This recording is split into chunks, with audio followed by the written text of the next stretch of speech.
Hello students, चलिए chapter 6 lines and angles में आगे बढ़ते हुए हम ये थियरम अभी प्रूफ करते हैं। What does this theorem says? Lines which are parallel to the same line are parallel to each other. ठीक है, तो थियरम कहती है कि अगर दो लाइनें किसी तीसरी लाइन को पैरेलल हैं तो वो एक दूसरे को भी पैरेलल हैं। जैसे अगर ये आप डायग्राम देखते हो, अगर मैं लेती हूं कि लाइन एम एल को पैरेलल है, लाइन एन लाइन एल को पैरेलल है, तो लाइन एम और एन जो कि अलग अलग एल को पैरेलल हैं वो एक दूसरे को भी पैरेलल हैं। ठीक है, तो ये थियरम प्रूफ करते हैं। तो इसमें हम गिवन लेंगे, गिवन हमने ये डायग्राम बनाना है और एक ट्रांसवर्सल लेना है T which will intersect the three lines L M N N. ठीक है, so a transversal T intersects three lines L M N N. और क्या गिवन लेना है कि line M is parallel to line L and line N is parallel to line L, क्योंकि ये तो दिया है, गिवन है कि एम एल को पैरेलल है, एन भी एल को पैरेलल है। ठीक है, प्रूफ क्या करना है हमें कि lines M and N are parallel to each other, line M is parallel to line N. Very simple proof. ठीक है, तो प्रूफ देखते हैं। यहां पर मैंने तीन एंगल्स को मार्क किया हुआ है, एंगल 1 2 3। अब अगर हम डायग्राम में देखें, लाइन एल है और एम है, ये दोनों एक दूसरे को पैरेलल हैं, ये गिवन है। ठीक है, इस करके angle 1 is equal to angle 2। Why? Because they are corresponding angles. तो आप सिर्फ करस्पॉन्डिंग एंगल्स भी लिख सकते हो, करस्पॉन्डिंग एंगल्स एक्सियम भी लिख सकते हो। ठीक है, और इसको नंबर 1 कर दो, angle 1 is equal to angle 2। अब नेक्स्ट हमने क्या लिया है कि लाइन एन है, वो भी लाइन एल को पैरेलल है, वो भी गिवन है।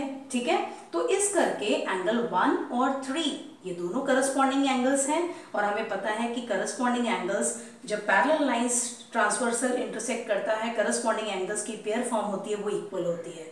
तो angle 1 is again equal to angle 3। इसको 2 नंबर कर दो, रीजन सेम, करस्पॉन्डिंग एंगल्स और करस्पॉन्डिंग एंगल्स एक्सियम। अब अगर आप 1 और 2 को ध्यान से देखते हो, 1 में एंगल 1 एंड 2 आर इक्वल, 2 में एंगल 1 एंड 3 आर इक्वल। तो obviously from 1 and 2 angle 2 is equal to angle 3, angle 2 is equal to angle 3।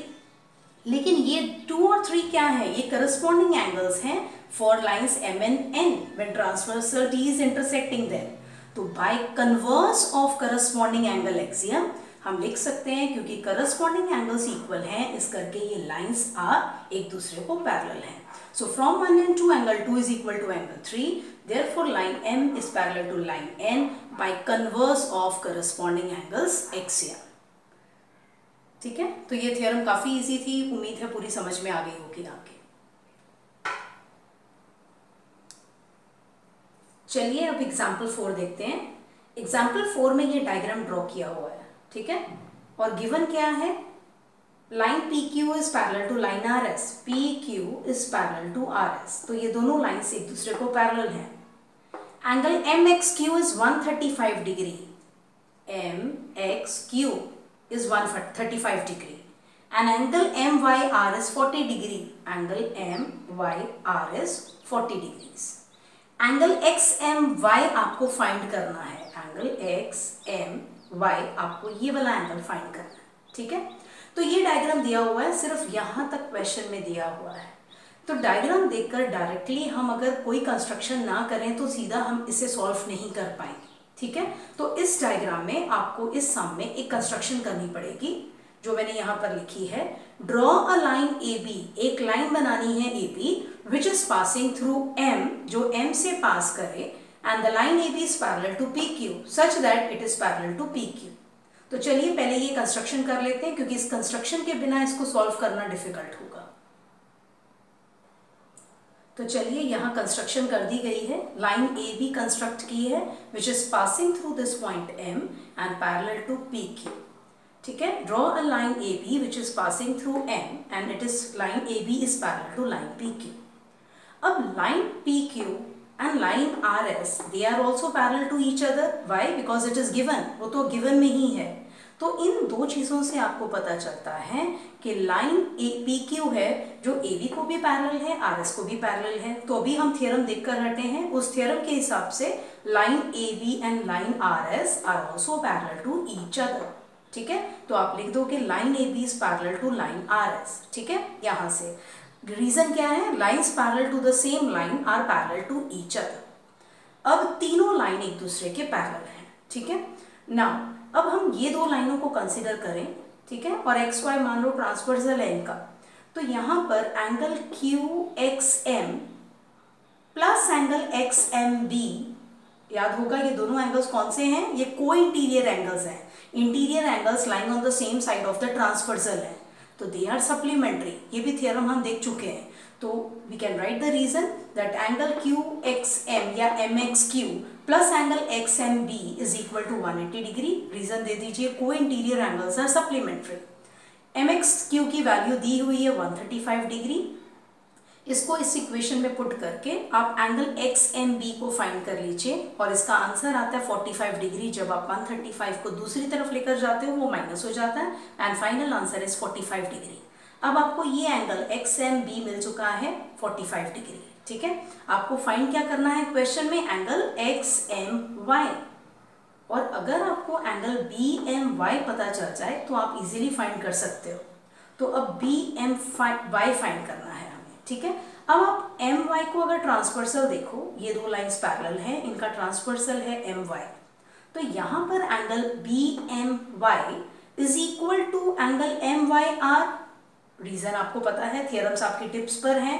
Reason, they are alternate angles, because we know whenever transversal cuts two parallel lines then alternate angles मतलब alternate angles on the opposite side. ये वाले आप interior angle जो alternate angles हैं, alternate interior angles ही हैं। ठीक है, एक ऑल्टरनेट एक्सटीरियर एंगल्स होते हैं वो नहीं है, तो ये ऑल्टरनेट एंगल्स हैं। तो angle B M Y is equal to angle M Y R, और ऑल्टरनेट एंगल्स जो होते हैं, इंटीरियर एंगल्स होते हैं, वो इक्वल होते हैं। So angle B M Y is equal to 40 degree, क्योंकि गिवन है angle M Y R is 40 degree. अब हमें दोनों एंगल्स मिल चुके हैं। एंगल एक्स एम बी हमने फाइंड कर लिया 45 डिग्री, उसको नंबर 1 दिया था, और angle B M Y 40 degree है, इसको हम 2 नंबर कर देंगे। So from 1 and 2 angle X M Y is equal to angle X M B plus angle B M Y is equal to, दोनों को प्लस कर दीजिए, फाइनल आंसर 85 डिग्रीज। ठीक है, तो इसमें ये सम डिफिकल्ट नहीं था, लेकिन अगर आप पहले डायग्राम देखोगे थोड़े घबरा जाते हो, क्योंकि सीधा डायग्राम देखकर करना मुश्किल है। सिर्फ ये कंस्ट्रक्शन अगर आपको पता चल जाए, याद रह जाए, तो सम बहुत सिंपल है। So let us proceed. हाँ जी, चलिए आगे एग्जाम्पल 5 करते हैं। अभी एग्जाम्पल 5 में कोई डायग्राम नहीं ड्रॉ किया हुआ, सिर्फ ये सेंटेंस लिखा है। ठीक है, if a transversal intersects two lines such that the bisectors of a pair of corresponding angles are parallel, then prove that the two lines are parallel. ठीक है, तो आपको क्वेश्चन अच्छी तरह समझ में आना चाहिए, तभी ही आप खुद डायग्राम बना सकते हो, आप खुद गिवन लिख सकते हो और आप खुद प्रूफ कर सकते हो, क्योंकि इस केस में कोई क्वेश्चन में डायग्राम नहीं बनाया हुआ। यहाँ दिया हुआ है कि if a transversal intersects two lines, अगर कोई ट्रांसवर्सल दो लाइन को इंटरसेक्ट करता है, such that the bisectors of a pair of corresponding angles are parallel. ठीक है, तो अब आप साथ में ड्रॉ भी कर दीजिए।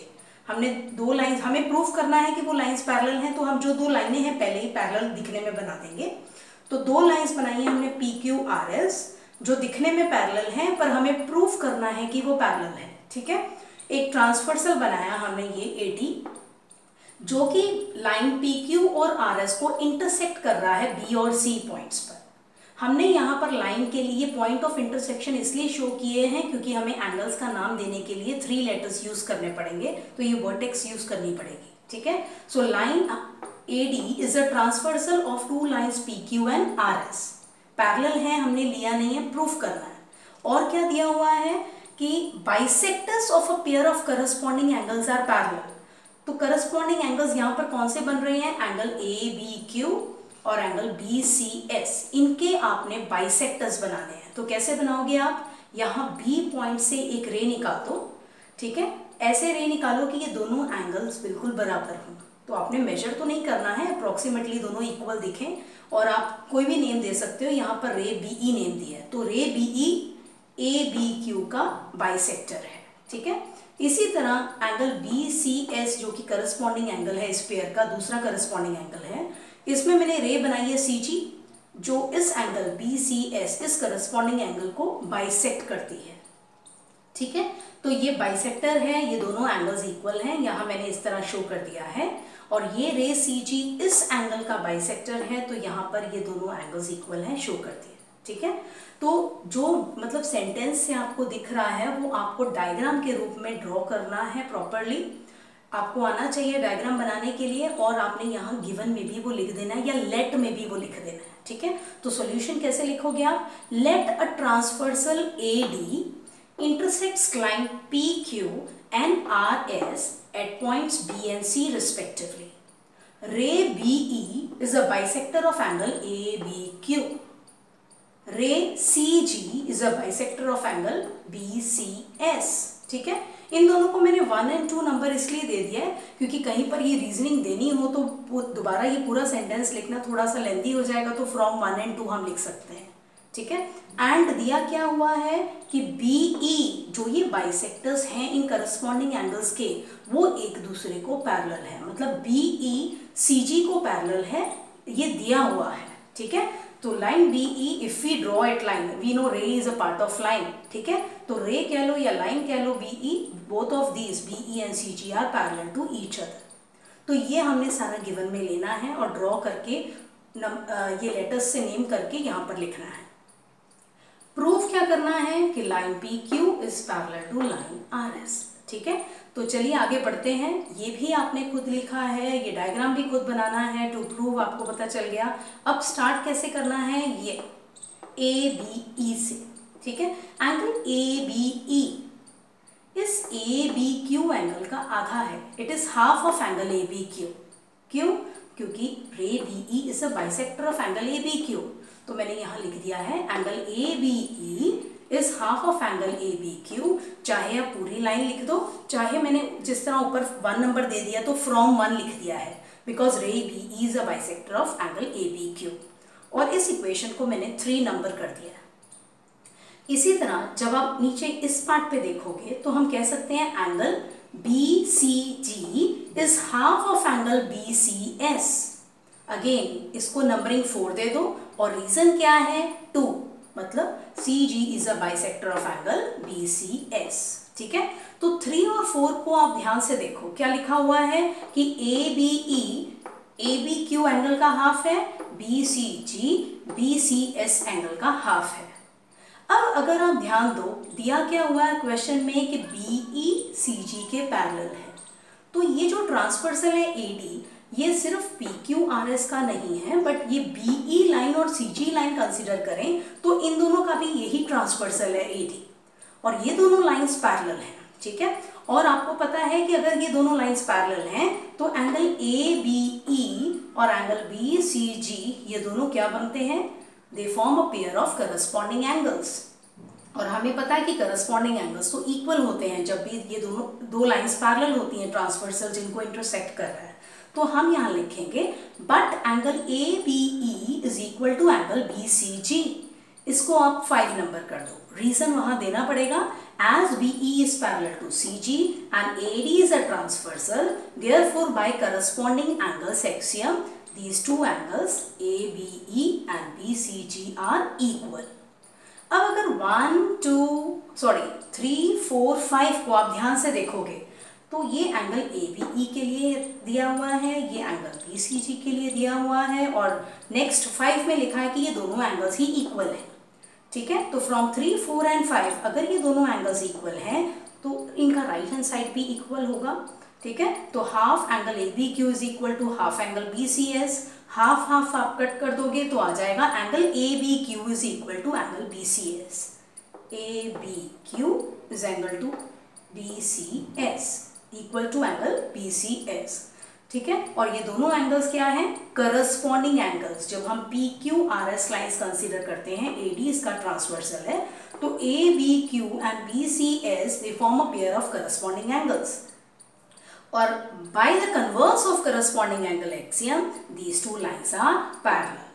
तो जब भी आपको लाइंस पैरेलल प्रूफ करनी है तो आप करस्पॉन्डिंग एंगल्स एक्सियम से bye converse of corresponding angles axiom you can prove it. ठीक है, जब लाइंस पैरेलल होती हैं तो करस्पॉन्डिंग एंगल्स इक्वल होते हैं, ये करस्पॉन्डिंग एंगल्स एक्सियम है. जब करस्पॉन्डिंग एंगल्स इक्वल होती हैं तो दो लाइंस जिनको ट्रांसवर्सल कट कर रहा है वो लाइंस पैरेलल होती हैं. This is converse of corresponding angle axiom. So we have easily proved this. लेकिन इसके लिए आपको थोड़ी प्रैक्टिस करनी पड़ेगी ताकि आपको पता चल जाए कि आप क्विकली डायग्राम कैसे बनाते हो और कैसे फटाफट ये कर देते हो स्टेप्स. रीजनिंग जरूर देनी है, नंबरिंग देनी है, it becomes easier. Hope this is clear to you.